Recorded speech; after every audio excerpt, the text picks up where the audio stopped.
I don't know what I'm going to do for my ICS project. I'm way too busy with all my language classes.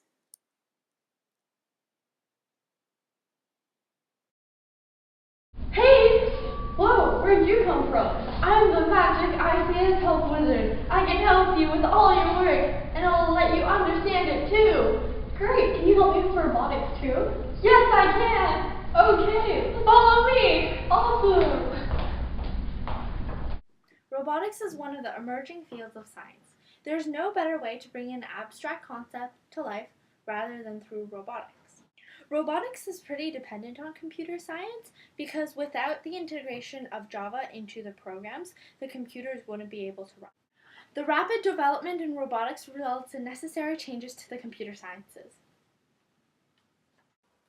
Back in the old day, we had to use factory robots. You know what these were? Inefficient, lazy, dumb old things that only did one thing. They couldn't be programmed to repeat to different things, and so every time you had to make a new item, you had to reset it up and redesign it, and it was so darn difficult. Nowadays, you youngsters have these robots that have unlimited applications and that are really cost effective. You even have things that can censor people and have visual recognition. What is this? This is the PET Proto. It's a Boston Dynamics designed bipedal robot. It's a response to the DARPA Robotics Challenge, where a competitor has to create hardware and software for a robot that has the capacity of repairing meltdowns at nuclear plants, rescuing people trapped in collapsed buildings, and assisting with other disaster relief efforts. It's capable of analyzing and navigating complex obstacle courses like the one you see here, making its own decisions, and if with not the dexterity of the human being, at least the functionality of one. In the future, we can hope to see more robots such as this that use computer programming to make their own decisions. Did you know that if we continue to develop robots as we do now, robots could emerge as their own species by 2040? Robots such as these would be programmed to make personal decisions that would improve people's lives. There are algorithms applied to emerging minimally invasive medical devices such as steerable needles that can bend around anatomical obstacles and provide access to previously unreachable places without open surgery. Robots that can assist people with tasks of daily living, including helping elderly and disabled individuals who may not otherwise be able to live on their own. These could allow control of robots by non-expert operators, lower the operator's workload, and allow effective operation even with low-fidelity communications. For example, consider a robot arm programmed to use a video camera to view random dropped parts onto a conveyor belt. It would identify the parts that are misshapen and quickly move the arm into position to pick up and discard the irregular parts.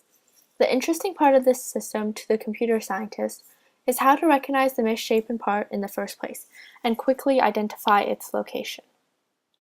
Interacting with this robot, it's safe to touch the robot. Here he's giving it an object it's never seen before, it's grasping it, and then it moves it against the background to estimate its size. This is sped up, but this was funded by NASA for a robot to help out an astronaut, and you see the robot following him around and being where he is. Now on to Round Act to talk about linguistics, but first, a beautiful montage. Is that language skills that is also accompanied by a cultural level of understanding and skills are absolutely. Language is critical. To me, it's a no-brainer. English is the national language for survival, for playing one's part as a Language is one of the fundamental topics in the human sciences. It's the trait that most conspicuously distinguishes humans from other species. It's essential to human cooperation. We accomplish amazing things.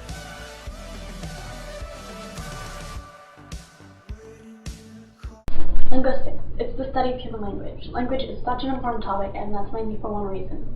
That being that through language we communicate with each other. Obviously, over time language has evolved and changed greatly, so the study of linguistics has too. Linguistics is a pretty broad topic, and it can be further broken down into several streams.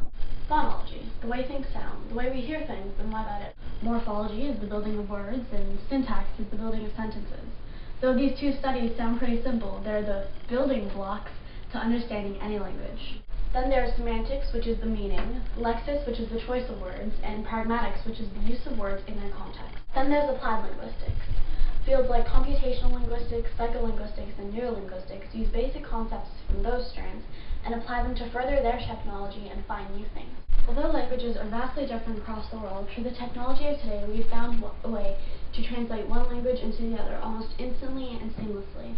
This is very important as it bridges communication barriers and expands our abilities. When the Rosetta Stone was found, it unlocked a whole new wealth of knowledge for the human race. This is what happens each and every time a new development in the area of linguistics happens. Technology has really furthered what we can find and do. Applications like Siri would have seemed impossible over 50 years ago. Nowadays, they are not only possible, they are common. Siri was based off another application voiceover that helped people with disabilities to better use iPhones. Siri uses the basic language recognition to do commands for users when their eyes or hands aren't free, or they're just plain lazy.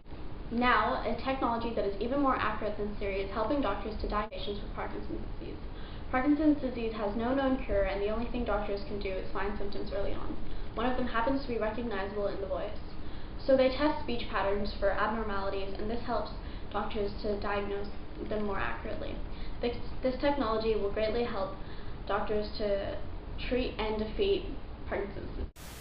Here's some facts, figures, and pictures to do with linguistics. There are over 6,000 languages in the world.